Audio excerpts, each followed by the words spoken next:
हरे कृष्णा। राधे राधे। आप सभी का स्वागत है मेरे YouTube चैनल किस्से किरदारों के में। और आज की कहानी का शीर्षक है बेटी और बहू। तो आइए इस कहानी को शुरू करते हैं।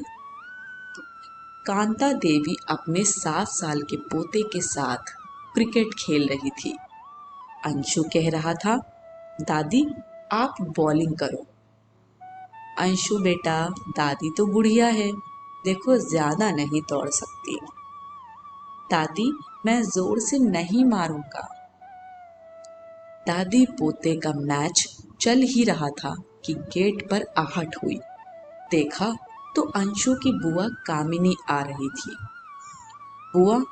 अंशु दौड़कर बुआ की पैरों से लिपट गया।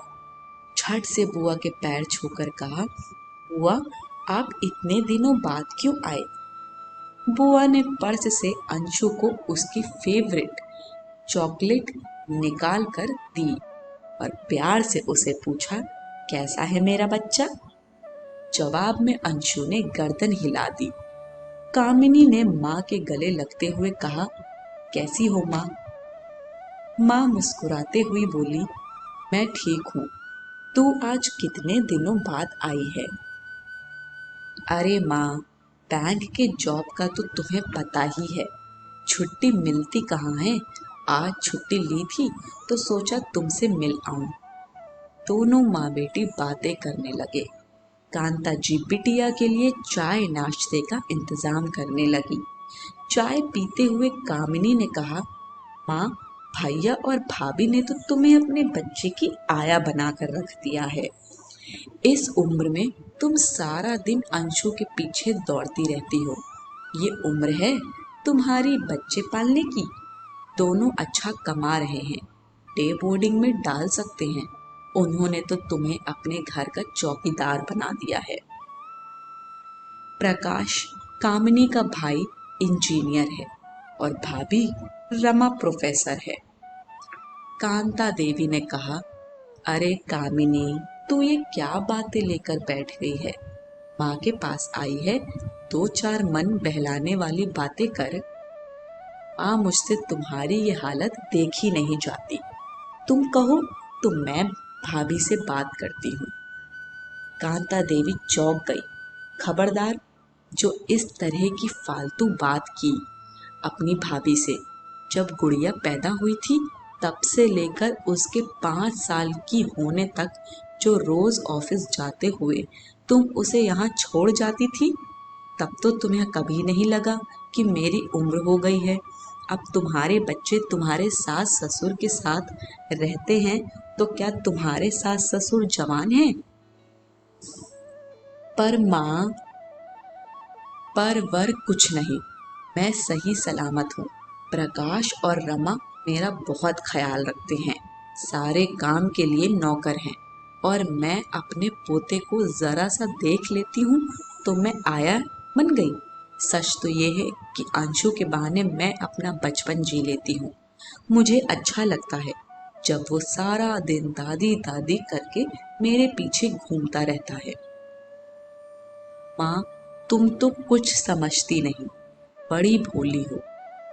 देख बेटा, ये मेरा घर है, इसे कैसे चलाना है मैं और रमा देखेंगे, तू अपना घर देख। और हाँ, एक बात और, परिवार का जो सदस्य घर पर रहता है वो चौकीदार नहीं होता। ये हम सबका घर है और इसकी देखभाल की जिम्मेदारी हम सबकी है। इतने में रमा भी आ गई।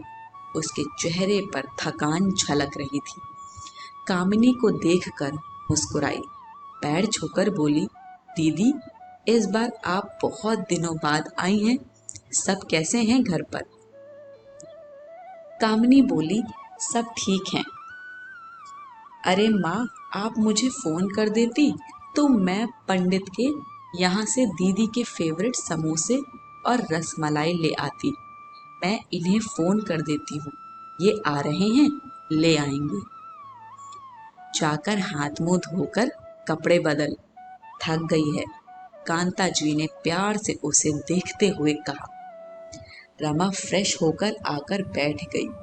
दीदी, आप कब आए? यही कोई 2 घंटे पहले। कामिनी फीकी सी हंसी हंसती। अरे वाह, तब तो आपने माँ से बहुत गप्पे लड़ाई होंगी, मैंने मिस कर दिया। हाँ, हमने बहुत सारी बातें की, इसे सीख दे रही थी। बहुत दिनों बाद आई है, इसलिए इसका कोर्स छूटा हुआ था। तो हो गया कोर्स पूरा? रमा खिलखिलाते हुए बोली। नहीं, अभी थोड़ा बाकी है, कांता जी हंसकर बोली। अरे दीदी, माँ एक बहुत अच्छी टीचर है, वह जो भी सिखाना चाहती हैं सिखा कर छोड़ती हैं। कामिनी दोनों का मुंह ताक रही थी। आज की कहानी यहीं समाप्त होती है। कहानी पसंद आई हो तो कमेंट बॉक्स में हमें अपना फीडबैक ज़रूर दीजिएगा। वीडियो को लाइक शेयर करें और चैनल को सब्सक्राइब करें। सभी को हरे कृष्ण, राधे राधे।